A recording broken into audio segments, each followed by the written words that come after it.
আল্লাহর উপর ভরসা করো, তাহলে তোমাদের রিজিকের কোনো চিন্তা করতে হবে না। জেনে রাখবে, মৃত্যু যেমন তোমাকে যেভাবে হোক খুঁজে বের করবে, তোমরা পৃথিবীর যে প্রান্তেই থাকো না কেন, মৃত্যু তোমাদেরকে খুঁজে বের করবেই।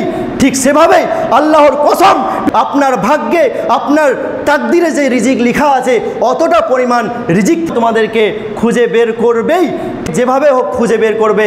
প্রিয় ভাই আমার, দ্বিতীয় নাম্বার হচ্ছে, আল্লাহর কসম, পৃথিবীর সমস্ত মানুষকে এক হয়ে আপনার ভাগ্যে, আপনার তাকদিরে যে রিজিক লেখা আছে, অতটা পরিমাণ রিজিক থেকে কেউ কিঞ্চিত পরিমাণ রিজিক কেড়ে নিতে পারবে না। আল্লাহর কসম, কেউ কেড়ে নিতে পারবে না। বুঝতে পারলেন? অতএব প্রিয় ভাই আমার, সারা বিশ্বের মানুষ যদি একধার হয়ে যায় আর আপনি একা যদি একধার হয়ে যান, আপনার তাকদিরে, আপনার ভাগ্যে যতটা রিজিক লেখা আছে, তার কিঞ্চিত পরিমাণ কেউ কমিয়ে নিতে পারবে না। এই তাওয়াক্কুল, এই ভরসা আল্লাহর উপর রাখতে হবে। ইনশাআল্লাহ আপনি সফল হতে পারবেন। আসসালামু আলাইকুম ওয়া রাহমাতুল্লাহি ওয়া বারাকাতুহু। ইন্নাল হামদালিল্লাহি নাহমাদুহু ওয়া নাস্তাঈনুহু ওয়া নাস্তাগফিরুহু ওয়া নাউযু বিল্লাহি মিন শুরুরি আনফুসিনা ওয়া মিন সাইয়্যাতি আ'মালিনা। মান ইয়াহদিহিল্লাহু ফালা মুদিল্লা লাহু ওয়া মান ইউদ্লিল ফালা হাদিয়া লাহু।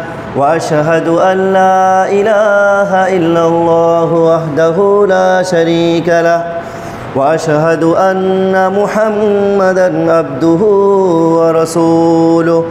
أما بعد، فإن خير الحديث كتاب الله وخير الهدي هدي محمد صلى الله عليه وسلم وشر الأمور محدثاتها وكل محدثة بدعة وكل بدعة ضلالة وكل ضلالة في النار. وقد قال الله تعالى في كلامه المجيد: أعوذ بالله من الشيطان الرجيم. يا أيها الذين آمنوا اتقوا الله حق تقاته ولا تموتن إلا وأنتم مسلمون. يا أيها الناس اتقوا ربكم الذي خلقكم من نفس واحدة وخلق منها زوجها وبث منهما رجالا كثيرا ونساء واتقوا الله الذي تساءلون به والأرحام إن الله كان عليكم رقيبا.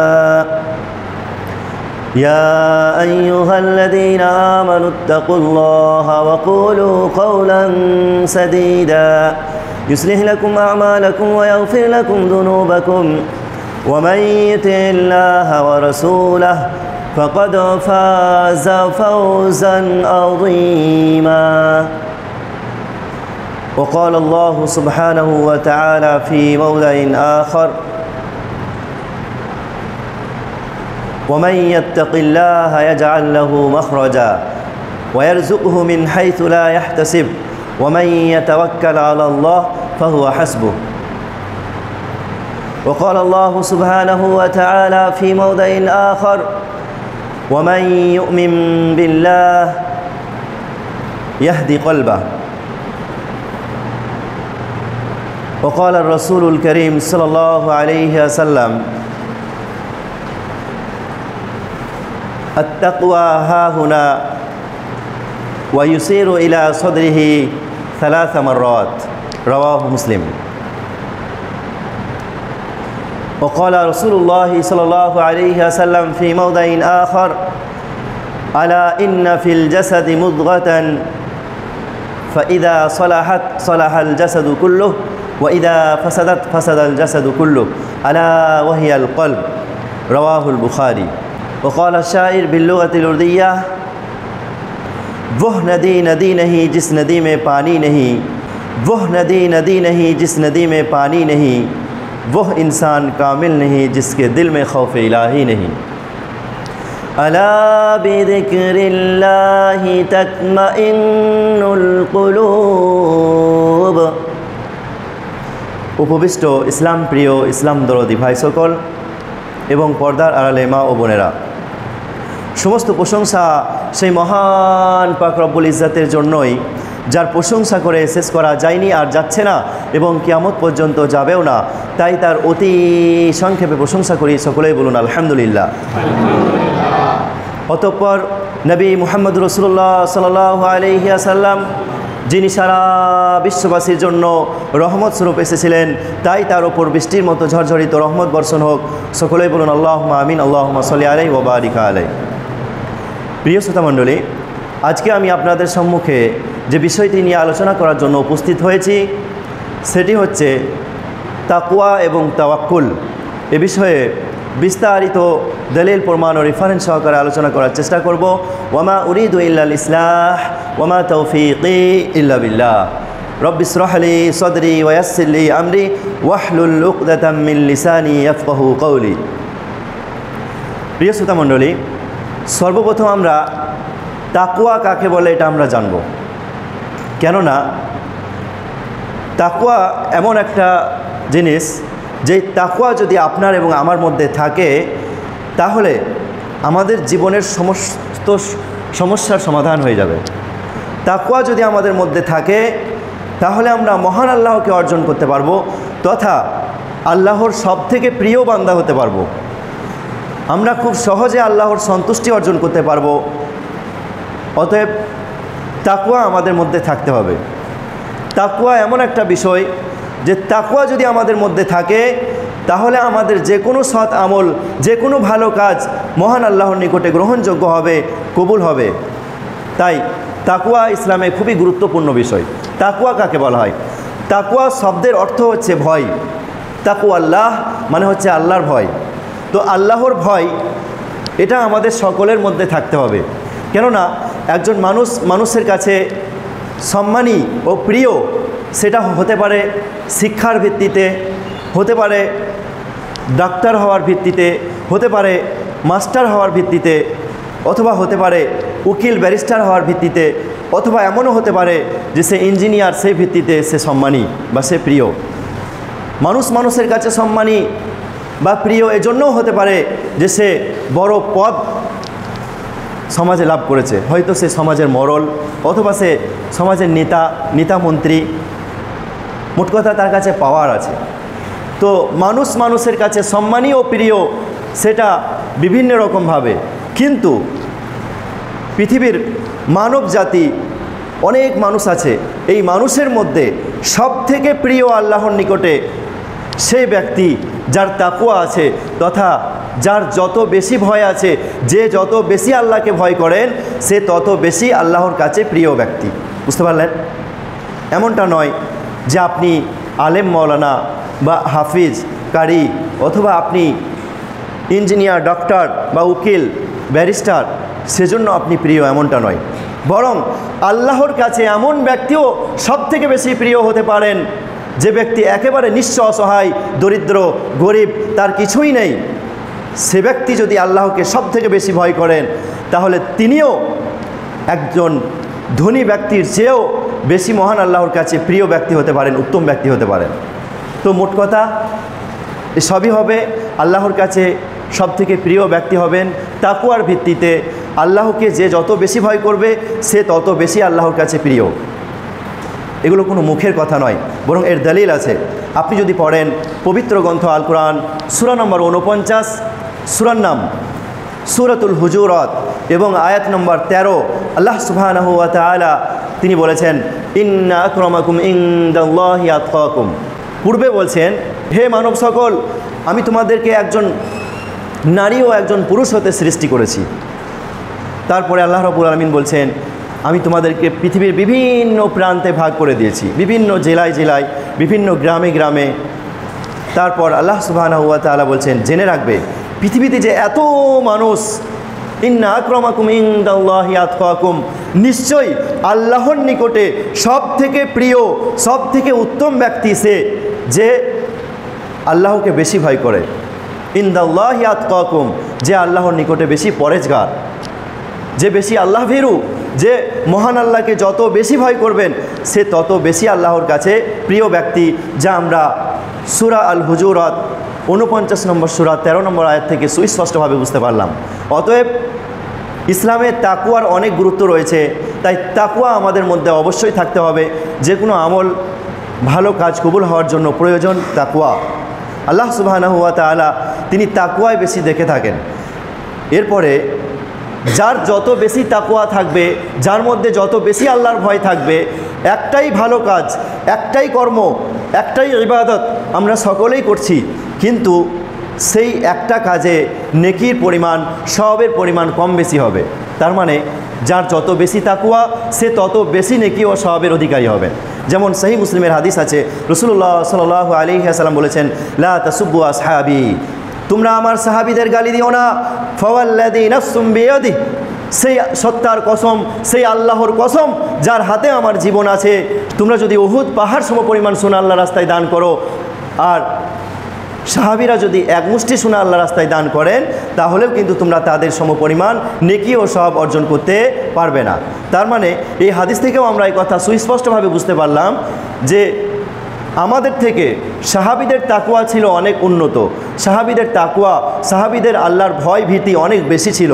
সেজন্য সাহাবায়ে কেরাম রাদিয়াল্লাহু আনহুম তারা যদি এক মুষ্টি সোনা আল্লাহর রাস্তায় দান করেন, তার নেকি ও সওয়াব আমরা যদি উহুদ পাহাড় সমপরিমাণ সোনা আল্লাহর রাস্তায় দান করি, তারপরও কিন্তু সেই সাহাবীদের সমপরিমাণ নেকি ও সওয়াব অর্জন করতে পারবো না। প্রিয় ভাই আমার, বুঝতে পারলেন? অতএব এই তাকওয়ার ভিত্তিতে আল্লাহর ভয় যার যত বেশি থাকবে, সেই একটাই ইবাদত, একটাই আমল করে সে তত বেশি নেকি ও সওয়াবের অধিকারী হবেন। 5 জন ব্যক্তি, যার আল্লাহর ভয় কম সে কম নেকি পাবে, যার আল্লাহর ভয় যত বেশি সে তত বেশি নেকি ও সওয়াবের অধিকারী হবে। এই নেকি ও সওয়াব এগুলো কী জিনিস জানেন? আমরা এই দুনিয়ার ব্যাংক ব্যালেন্সের জন্য পৃথিবীর বিভিন্ন প্রান্তে ছড়িয়ে পড়ি, বিভিন্ন রকমভাবে আমরা টাকা ইনকাম করছি, উপার্জন করছি। তো এগুলো কি? এই দুনিয়ার ব্যাংক ব্যালেন্স। আর নেকি ও সওয়াব হচ্ছে আখিরাতের চিরস্থায়ী জীবনের ব্যাংক ব্যালেন্স, যেই ব্যাংক ব্যালেন্স দ্বারা, যেই নেকি ও সওয়াব দ্বারা আপনি সহজে জাহান্নাম থেকে বাঁচতে পারবেন, জান্নাতে প্রবেশ করতে পারবেন। প্রিয় ভাই আমার, সেজন্য তাকওয়া আমাদের জীবনে খুবই বেশি প্রয়োজন এবং ইসলামে তাকওয়ার অনেক গুরুত্ব রয়েছে। প্রিয় ভাই আমার, আল্লাহকে আমাদের ভয় করতে হবে, কিন্তু বর্তমানে আমাদের অবস্থা কি জানেন? আমাদের অবস্থা হচ্ছে আমরা ইসলামকে সম্পূর্ণরূপে মানি না। আল্লাহকে যেভাবে ভয় করা দরকার সেভাবে আমরা আল্লাহকে ভয় করি না। এর বাস্তব কিছু উদাহরণ রয়েছে।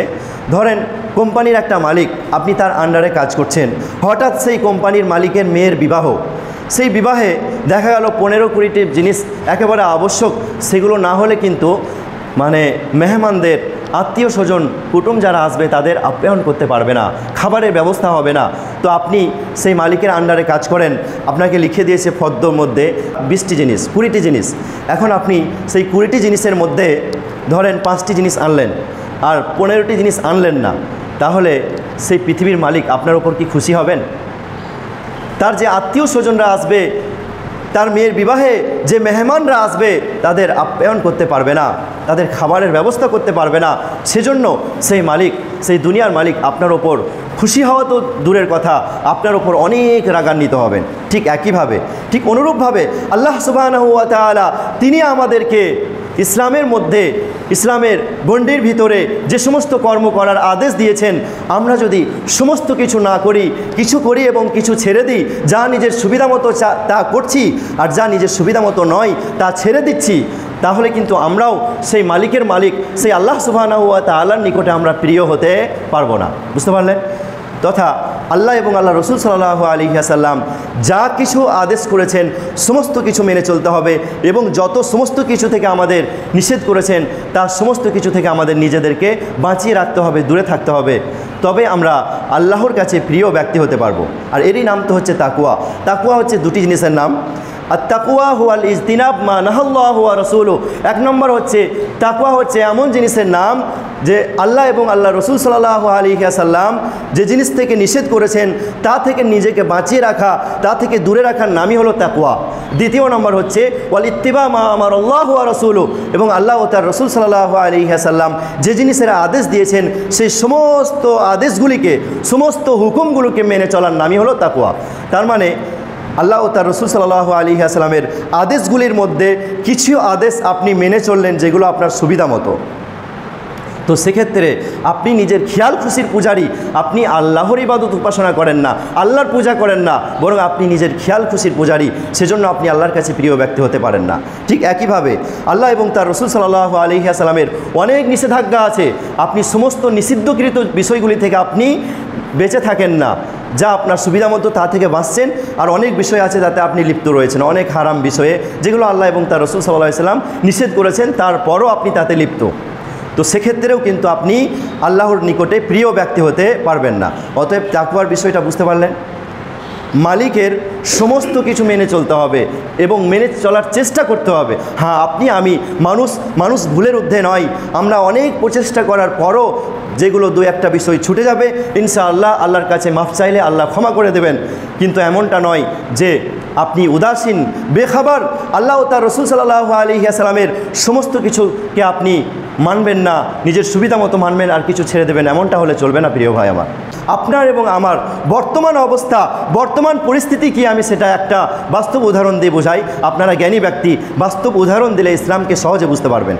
ধরেন আপনার একটা বাস আছে, সেই বাসের মধ্যে একটা চাকা লাগালেন ট্রেনের চাকা, বাসের আরেকটা চাকা লাগালেন সাইকেলের চাকা, আরেকটা চাকা লাগালেন বাসের চাকা, আরেকটা চাকা লাগালেন বাইকের চাকা। তারপরে সেই বাসটা যদি আপনি চালান, বাসটা চলবে? কখনোই চলবে না, অসম্ভব। ঠিক একইভাবে, ঠিক অনুরূপভাবে আপনার এবং আমার জীবন বর্তমানে কেমন জানেন? আপনি যে সমস্ত কর্ম করছেন এই পৃথিবীতে, যেভাবে বসবাস করছেন, আপনার মধ্যে কিছু রয়েছে ইসলামিক কৃষ্টি কালচার, আর কিছু রয়েছে ইহুদি খ্রিস্টানদের মতো, কিছু রয়েছে হিন্দু বিজাতি বিধর্মীদের মতো। তো মোট কথা, আপনি প্রকৃত মুসলিম নন। আপনার জীবনে বিভিন্ন ধর্মের অল্প অল্প কিছু বিষয় আপনার মধ্যে রয়েছে। তো এইভাবে কি আপনি সেই পুলসিরাত পার হতে পারবেন, নাকি পুলসিরাত পার হতে গিয়ে সেখানে জাহান্নামে নিক্ষেপ হয়ে যাবেন?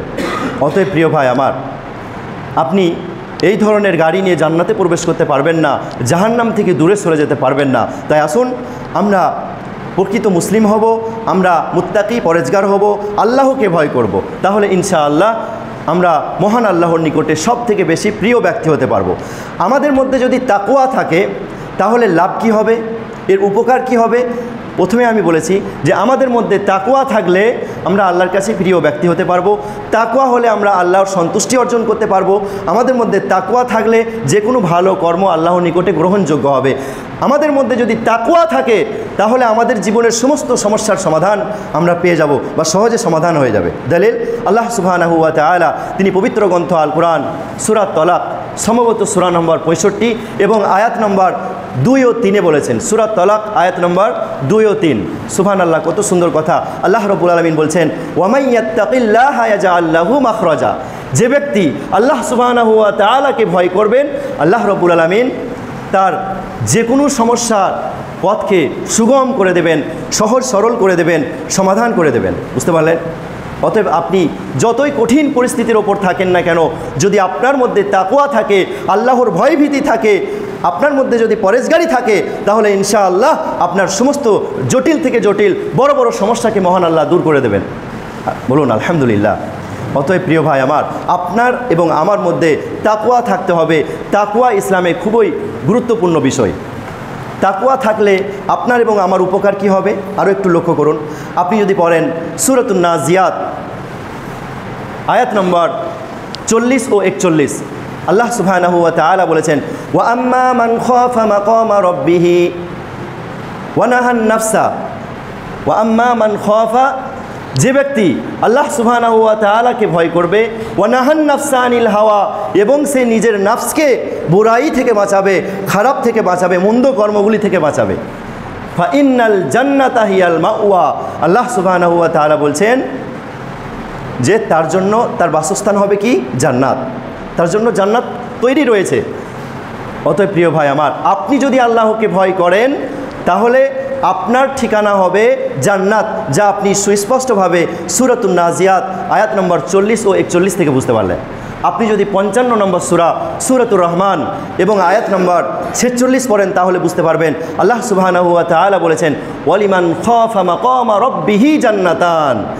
যে ব্যক্তি আল্লাহ সুবহানাহু ওয়া তাআলাকে ভয় করবেন, মহান প্রভুকে ভয় করবেন, মহান প্রতিপালককে ভয় করবেন, তার জন্য রয়েছে দুটি জান্নাত। সুবহানাল্লাহ। প্রিয় ভাই আমার, আপনার মধ্যে তাকওয়া থাকলে আপনি ডবল জান্নাত পাবেন। আপনার ঠিকানা তো জান্নাত হবেই হবে, আপনি ডবল জান্নাত পাবেন। অতএব প্রিয় ভাই আমার, তাকওয়া আপনার মধ্যে থাকতে হবে, আমার মধ্যে থাকতে হবে। আমি আজকে যে জুমার বক্তব্য শুরু করলাম, শুরু করার পূর্বে বিশ্বনবী সাল্লাল্লাহু আলাইহি ওয়াসাল্লাম তিনি হাদিস অনুযায়ী, সহিহ হাদিস অনুযায়ী, সুন্নাহ অনুযায়ী যে আয়াতগুলি প্রথমে তেলাওয়াত করতেন, দেখেন প্রত্যেকটি আয়াতে তাকওয়ার কথা আছে। 3টি আয়াত। 1 নম্বর আমি কি পাঠ করেছিলাম? 1 নম্বর হচ্ছে সূরা আল ইমরান 3 নম্বর সূরা থেকে পাঠ করেছিলাম কি আল্লাহ রাব্বুল আলামিন বলেছেন, ইয়া আইয়ুহাল্লাযীনা আমানুত্তাকুল্লাহ হাক্কা তুকাতিহ, হে ঈমানদারগণেরা তোমরা আল্লাহকে ভয় করো ঠিক সেভাবে যেভাবে আল্লাহকে ভয় করা দরকার, যতটা আল্লাহকে ভয় করা দরকার অতটাই আল্লাহকে ভয় করো। তো এখানে তাকওয়ার কথা রয়েছে, সূরা আল ইমরান 3 নম্বর সূরা। তারপরে খুতবার শুরুতে যে আলেম ওলামারা পড়ে থাকেন, বিশ্বনবী সাল্লাল্লাহু আলাইহি ওয়াসাল্লাম তিনি যে পড়েছেন পরস্পর 3টি আয়াত। 2 নম্বর আয়াত হচ্ছে সূরা নিসার 4 নম্বর সূরার আয়াত। এখানে আল্লাহ রাব্বুল আলামিন বলেছেন, ইয়া আইয়ুহান নাসু তাকু রাব্বাকুমুল্লাযী খালাকাকুম, হে মানব সকল তোমরা সেই প্রভুকে ভয় করো যে প্রভু তোমাদের সৃষ্টি করেছেন। সুবহানাল্লাহ, এখানেও তাকওয়ার কথা বলা হয়েছে। তারপরে সূরা আহজাবের আয়াত সম্ভবত, ইয়া আইয়ুহাল্লাযীনা আমানুত্তাকুল্লাহ, হে ঈমানদারগণেরা তোমরা আল্লাহকে ভয় করো, ওয়াকুলু কাওলান সাদীদা, এবং তোমরা সদা সত্য কথা বলো। তো এখানেও কিন্তু তাকওয়ার কথা রয়েছে। মোট কথা, আমরা যে প্রত্যেক জুম্মায় প্রত্যেক সপ্তাহে জুমার বক্তব্য শুরু করি, তার পূর্বে আমরা তাকওয়ার কথা দিয়েই শুরু করি। তাকওয়ার গুরুত্ব ইসলামে এত বেশি, বুঝতে পারলেন প্রিয় ভাই আমার? তাকওয়ার গুরুত্ব ইসলামে এত বেশি যে এই মহাগ্রন্থ আল কোরআন হচ্ছে আমাদের সম্পূর্ণ জীবন ব্যবস্থা, জীবন সংবিধান এবং জীবন পথের দিক দিশারি। এই মহাগ্রন্থ আল কোরআনের মধ্যে তাকওয়ার কথা আল্লাহ রাব্বুল আলামিন বিভিন্ন রকমভাবে বলেছেন। ইত্তাকুল্লাহ, ফাত্তাকুল্লাহ, ওয়াত্তুকা এবং আত্তাকওয়া বিভিন্ন রকমভাবে বলেছেন। 256টি স্থানে আল্লাহ রাব্বুল আলামিন পবিত্র গ্রন্থ আল কোরআনে 256 বার তাকওয়ার কথা বলেছেন। কত বেশি গুরুত্ব ইসলামে, বুঝতে পারছেন তাকওয়ার? অতএব প্রিয় ভাই আমার, আপনার এবং আমার মধ্যে তাকওয়া থাকতে হবে, আল্লাহর ভয়ভীতি থাকতে হবে, তবে আমরা সহজে সাকসেস হতে পারবো, উপকৃত হতে পারবো, নচেত না। আপনি যদি পড়েন হাদিসের গ্রন্থ সহিহ মুসলিম হাদিস নাম্বার 6435 নম্বর হাদিস, রাসূলুল্লাহ সাল্লাল্লাহু আলাইহি ওয়াসাল্লাম বলেছেন, আত-তাকওয়া হাহুনা ওয়া ইউসিরু ইলা সাদরিহি 3 মাররাত, তথা আল্লাহ রাসূল সাল্লাল্লাহু আলাইহি ওয়াসাল্লাম বললেন, তাকওয়া রয়েছে এখানে, তাকওয়া রয়েছে এখানে, তাকওয়া রয়েছে এখানে। তার মানে তিনি এই বাম দিকে আমাদের কি থাকে? অন্তর থাকে, তাই না? তিনি অন্তরের দিকে ইশারা করে বললেন যে মানুষের তাকওয়া রয়েছে তার অন্তরে, বুঝতে পারলেন? তাহলে তাকওয়া আপনি পাবেন কোথা থেকে? আপনার অন্তর থেকে। তো আপনার অন্তরকে সঠিক করার জন্য আপনার কি করতে হবে জানেন? আপনি যদি পড়েন 64 নম্বর সূরা, সূরাতুত তাগাবুন আয়াত নম্বর 11, আল্লাহ রাব্বুল আলামিন বলেছেন কত সুন্দর কথা, ওয়া মান ইউমিন বিল্লাহ ইয়াহদি কলবা, যারা আল্লাহ সুবহানাহু ওয়া তাআলার উপর ঈমান আনবে আল্লাহ রাব্বুল আলামিন তার অন্তরকে হিদায়াত করবেন। আল্লাহর উপর ঈমান এনেছি বা আনছি বা আনবো এমন কথা বললে হবে না, ঠিক যেভাবে আল্লাহর উপর ঈমান আনা উচিত সেভাবে করতে হবে। যেমন আপনি যদি সুপার মার্কেটে যান, দেখবেন একটা বড় মার্কেটের ভিতরে দোকানের মালিক একটা স্থানে বসে সেই সিসিটিভির মাধ্যমে সে 5তলা বিল্ডিংয়ে সেই খরিদ্দার কে কোন জিনিসে হাত দিচ্ছে সব কিছু কিন্তু সিসিটিভি ক্যামেরার মাধ্যমে দেখতে পাচ্ছে। সে একজন মানুষ, আর এই মানুষকে সৃষ্টি করেছেন কে? আল্লাহ সুবহানাহু ওয়া তাআলা। তথা একজন মানুষ যদি এক স্থানে বসে 5তলা বিল্ডিংয়ের সমস্ত কিছু দেখতে পান, তাহলে যে আল্লাহ সুবহানাহু ওয়া তাআলা তিনি মানুষকে সৃষ্টি করেছেন, সেই আল্লাহ রাব্বুল আলামিনের কাছে কি এটা সহজ নয়? ইন্না যালিকা আলাল্লাহি ইয়াসির, নিশ্চয়ই মহান আল্লাহর নিকটে এটা অনেক সহজ। আল্লাহর উপর আমাদের এমন ঈমান আনতে হবে যে আল্লাহ রাব্বুল আলামিন তিনি দেখতে পাচ্ছেন, শুনতে পাচ্ছেন, আমাদের সমস্ত কথা শুনতে পাচ্ছেন, আমরা যা কিছু বলছি তিনি সবই শুনতে পাচ্ছেন। যা পৃথিবীতে করছি, পৃথিবীর যেই প্রান্তেই থাকি না কেন, যেখানেই থাকি, যেই অবস্থায় থাকি, আল্লাহ সমস্ত কিছু বিষয়ে আমাদের অবহিত, সমস্ত কিছু বিষয়ে তিনি খবর রাখেন। এভাবে ঈমান আনতে হবে। আর সেই ঈমান যদি আপনার মজবুত না হয়, তাহলে পৃথিবীর যে কোনো মন্দ কর্ম আপনি প্রথম যখন আপনি শুরু করেছিলেন, আমরা তো কেউ ভুলের বাইরে নয়, এমন কোনো মানুষ বলতে পারবেন না যে আমার একটা ভুল হয়নি। আর যে বলবে যে আমার ভুল হয়নি সে অমানুষ, তথা সে ফেরেশতা। ফেরেশতাদের ভুল হয় না, কিন্তু মানুষের ভুল হয়। তো আপনি নিজে অনুশোচনা করে ভেবে দেখুন যে আপনার জীবনে সব থেকে বড় অন্যায় যেটা, সব থেকে বড় ভুল যেটা, পাপ যেটা, সেটা প্রথম যখন শুরু করেছিলেন, সেটা আপনি এটা একবারও ভাবেননি যে আমি কাজটা শুরু করছি, কেউ দেখে বা না দেখে আল্লাহ সুবহানাহু ওয়া তাআলা দেখতে পাচ্ছেন। আল্লাহর কাছে আমাকে জবাব দিতে হবে, ফেরেশতারা সব লিখে রাখছেন, ফেরেশতারা আল্লাহকে সাক্ষ্য হিসেবে বলবে যে অমুক বান্দা আপনার এই করেছিল। তারপরে আপনি যে বাহানা করে মিথ্যা বলে পার পাবেন না, ফেরেশতারা সাক্ষী দিয়ে দেবে। তারপরে তার পরিণাম হিসেবে আপনার পরিণাম হবে অতি ভয়াবহ, আপনাকে জাহান্নামে যেতে হবে। এই যে বিশ্বাস, তার বিশ্বাসের মধ্যে আপনার কত দুর্বলতা ছিল দেখুন। সেই ভুল কাজ শুরু করেছিলেন, তারপরও আল্লাহর থেকে বেশি আপনি মানুষকে ভয় করেছিলেন। কি ভেবেছিলেন? সমাজের কোনো মানুষ যদি দেখে নাই আমার বদনাম হয়ে যাবে। যদি নিজের পিতামাতা দেখে নাই, পিতামাতাকে আপনি অনেক সম্মান করেন, অনেক বেশি ভয় করেন, অথবা অনেক বেশি লজ্জা করেন। অথচ পৃথিবীর কোনো শিক্ষক বা কোনো পিতামাতা বা যে কোনো মানুষকে সব থেকে বেশি ভয় করবেন না, সব থেকে বেশি লজ্জা করবেন না, সব থেকে বেশি সম্মান করবেন না। সব থেকে বেশি ভয় পাওয়ার অধিকার রাখেন, সব থেকে বেশি লজ্জা পাওয়ার অধিকার রাখেন, সব থেকে বেশি সম্মান পাওয়ার অধিকার রাখেন আল্লাহ সুবহানাহু ওয়া তাআলা। অতএব প্রিয় ভাই আমার, আপনার এবং আমার যে আল্লাহর প্রতি ঈমান আছে, বিশ্বাস আছে, সেই বিশ্বাসের দুর্বলতা কত বেশি দুর্বলতা বুঝতে পারছেন?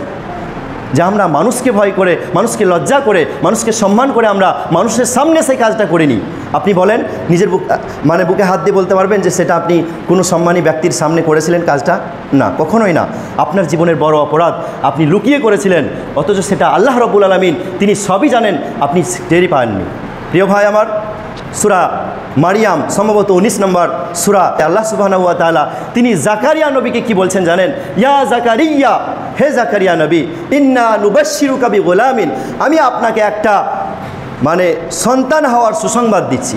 তো জাকারিয়া নবী আশ্চর্য হয়ে গেলেন, অবাক হয়ে গেলেন যে আমার স্ত্রীর বয়স 80+ হয়ে গেছে এবং আমার স্ত্রী তো বাঁজা, যৌবন অবস্থায় আমাদের বাচ্চা হলো না, আর এই অবস্থায় আমাদের সন্তান কিভাবে জন্ম হতে পারে? তখন আল্লাহ রাব্বুল আলামিন বলছেন, কাযালিক, আমি বলছি মানে সেটা হবে, আমি যখন যেটা বলি সেটা হয়। তার মানে দেখবেন পৃথিবীতে কিছু মানুষ আছে যারা বিনা পিতায় জন্মগ্রহণ করেছেন, অনেকেই বিনা পিতামাতায় জন্মগ্রহণ করেছেন, যেমন আদম এবং হাওয়া এবং ঈসা নবী, তিনি বিনা পিতায় জন্মগ্রহণ করেছেন, আর আমরা পিতা মাতা উভয় জন্মগ্রহণ করেছি। তো মোট কথা আল্লাহ সুবহানাহু ওয়া তাআলা তিনি বিভিন্ন রকমভাবে দেখিয়ে দিয়েছেন। পবিত্র গ্রন্থ আল কোরআনে যে একাধিক আয়াতে আল্লাহ বলেছেন, ইন্নাল্লাহা আলা কুল্লি শাইইন কাদির, নিশ্চয়ই মহান আল্লাহ তিনি সর্ববিষয়ে সর্বশক্তিমান, সব বিষয়ে তিনি যে শক্তি রাখেন তার প্রমাণ আল্লাহ বিভিন্ন রকমভাবে দেখিয়ে দিয়েছেন। বুঝতে পারলেন? অতএব প্রিয় ভাই আমার, আল্লাহর ওপর যে আপনার ভয় থাকবে, তাকওয়া থাকবে, সেটা হতে হবে অনেক মজবুত, নচেত আপনি আল্লাহর কাছে পার পাবেন না। প্রিয় ভাই আমার, তাকওয়া আমাদের থাকতে হবে এবং তাকওয়া অর্জন করার জন্য আমাদের ঈমান মজবুত করতে হবে। আল্লাহর উপর যদি আমাদের ঈমান থাকে তাহলে আমাদের অন্তর হিদায়াত হবে, আর অন্তর হচ্ছে তাকওয়ার স্থান, অন্তর হচ্ছে তাকওয়ার আসল স্থান। বুঝতে পারলেন? তো সহিহ বুখারী হাদিস নম্বর 52 নম্বর হাদিসে উল্লেখ আছে, রাসূলুল্লাহ সাল্লাল্লাহু আলাইহি ওয়াসাল্লাম বলেছেন, আলা ইন্না ফিল জাসাদি মুযগা, শুনে নেন, মানুষের শরীরের মধ্যে একটা মাংসের পিণ্ড আছে, ফাইজা সলাহাত সলাহাল জাসাদু কুল্লু, যখন সেই মাংসের পিণ্ডটা ভালো থাকে তখন সলাহাল জাসাদু কুল্লু, শরীরের বাহ্যিক দিকটা তথা শরীরের বাকি অঙ্গ প্রত্যঙ্গগুলো সবই ঠিক থাকে।